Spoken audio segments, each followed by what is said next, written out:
أعوذ بالله من الشيطان الرجيم. بسم الله الرحمن الرحيم. سبحانك لا علم لنا إلا ما علمتنا إنك أنت العليم الحكيم. رب اشرح لي صدري ويسر لي أمري واحلل عقدة من لساني يفقه قولي. نن زمن د بیان موضوع ده د ایمان بیان. د حضرت عبدالله بن عمر رضی الله تعالی عنهما روایت ده چې رسول الله صلی الله علیه و آله وسلم ارشاد فرمایلو چې د اسلام بنیاد په 5 څیزونو دی. نمبر 1 د دې خبرې شهادت کول چې د الله تعالی نه سوا بل لایق د عبادت نشته او محمد صلی الله علیه و آله وسلم د الله تعالی رسول او بنده دی. او دویم موز پابندۍ سره کول، یعنی موز پابندۍ سره کول او زکات ورکول او حج کول او د رمضان روزې نیول. دا حدیث بخاری او مسلم نقل کړی دی. د دې تشریح کې دا بیان راځي، مطلب دا چې د اسلام د امارت دا 5 ستنې دي. که دا یو ستن هم له دې نه ضایع شي نو دا امارت به قایم پاتې نشي. او کوم چې دا 5 دي نو یو له دې نه دا چې د الله تعالی په وحدانیت او د رسول صلی الله علیه و آله وسلم په رسالت باندې اقرار کول دي. او دا معلومه خبره ده چې په دې کې نه مالی تاوان شته او نه بدني کوم تکلیف شته، بلکې فقط په زړه او په ژبه اقرار کول دي. بغیر له دې نه سړی مسلمان نشي جوړېدی. او 4 د دې 5 سره دا وتړل شو چې مونځ دی، او دا په خوار، مسکین، مزدور، مالدار، نواب، بادشاه په ټولو یو شان لازم دی. دا رنګ د روزې هم بغیر د شرعي عذر نه هیڅوک چاته معاف نه دي. او حج او زکات نه مسکین خلاص دی. او د مال په خاوند فرض دی. لیکن تعجب پدې چې هغه رکن چې د هغې په عقیدو د سړي ایمان یعنی مسلماني مکمله نه پاتې کېږي. او بیا هم ډېر په زرګونو خلق شته چې د اسلام دعویدار هم دي، او که زکات ورکوي نو حج کوي، او که حج کوي نو مونځ ډېر کم، که زکات ورکوي نو حج نه کوي، او که حج کوي نو مونځ ډېر کم کوي، یا روزې ډېر کم کوزي نیسي. مګر قوي خبره دا ده چې د الله تعالی د وحدانیت په زړه او په ژبه اقرار کول دي. او د دې 4 واړو اعمالو زباني منلو سره عمل کول ضروري دي. او که یو کم وي نو امارت د 4 ستنو په ځای په 3 ستنو قایم نشي پاتې کېدی.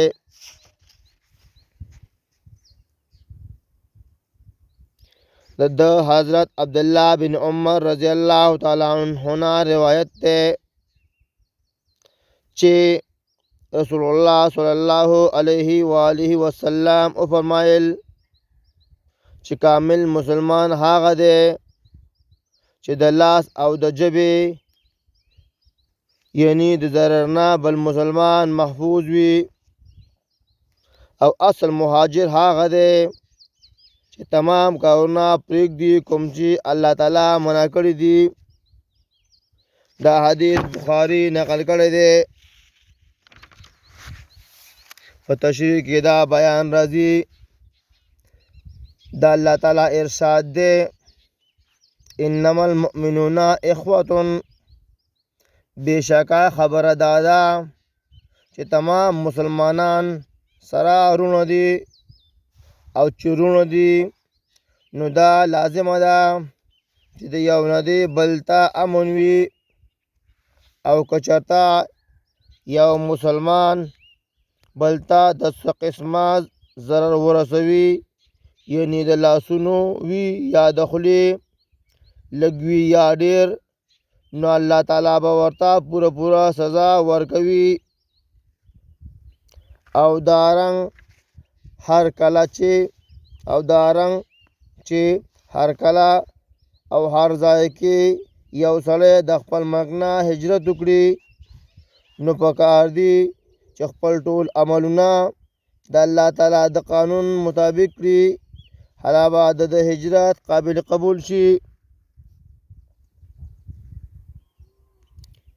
د حضرت انس بن مالک رضی الله تعالی عنه نه روایت ده چې رسول الله صلی الله علیه و آله وسلم او فرمایل چې مومن بانشي، یعنی کامل مومن بنشي هیڅ یو کس لا تاسو نه چې تر څو پورې ورته زه د خپل ځان او د پلار او د اولاد او د ټولو خلکو نه زیات محبوب نشم.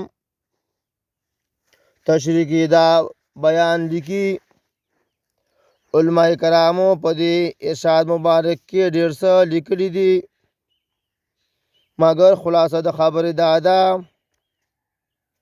چې د رسول الله صلی الله علیه و آله وسلم سره د ځان نه او د هر چا نه زیات محبت او مطلب دا دی چې هر کله ستا د نفس یو کار خوښ وي مګر د رسول الله صلی الله علیه و آله وسلم د طریقې نه خلاف وي، او هم په دې لحاظ هغې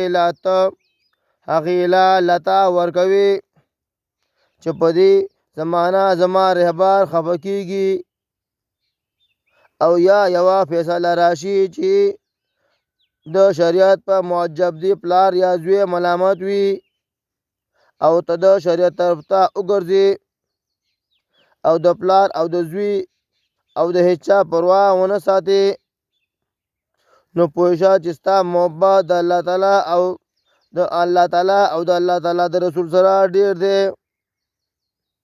او که ته شرعي احکام شاته کړې او د پلار او د زوی په طبیعت ورشي، نو دا ایمان ناقص دی، پوره نه دی. هم له دغه حضرت انس رضی الله تعالی عنه نه روایت دی چې رسول الله صلی الله علیه و آله وسلم او فرمایل چا کې چې درې خصلتونه دي نو د ایمان حقیقي لذت وسکلو. اول دا چې د الله تعالی او د الله تعالی د رسول سره محبت د دنیا د ټولو څیزونو زیات دی،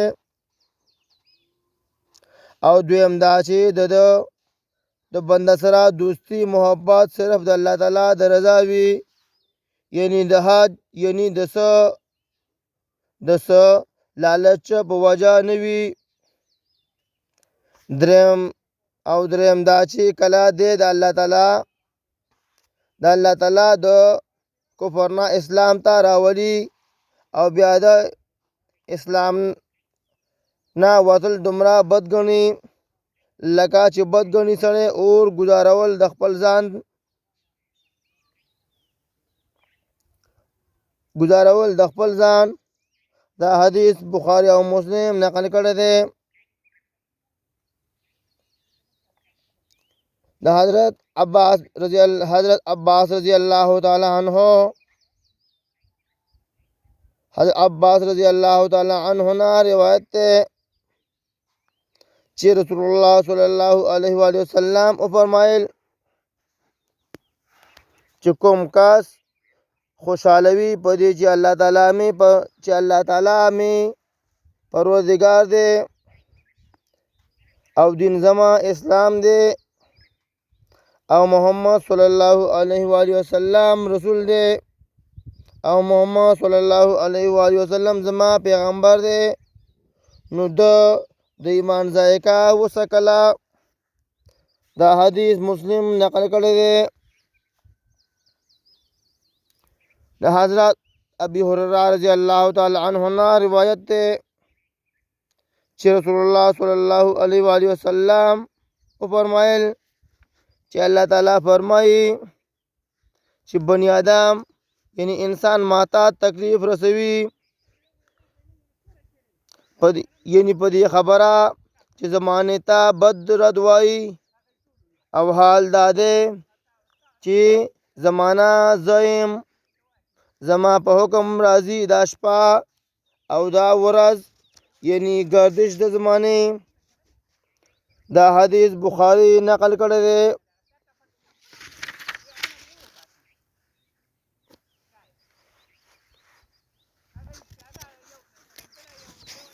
د حضرت ابي امامه رضی الله تعالی عنہ روایت ده چې رسول الله صلی الله علیه و وسلم فرمایل چې کوم کا صرف د الله تعالی رضا لپاره چا سره محبت کوي او د الله تعالی رضا لپاره بغض او عداوت کوي او د الله تعالی د رضا لپاره ورکړه کوي او د الله تعالی د رضا لپاره ورکړه نه کوي نو یقینا د خپل ایمان کامل کړو.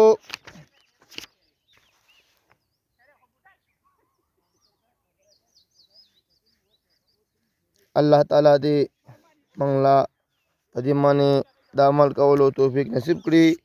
السلام علیکم ورحمۃ اللہ وبرکاتہ.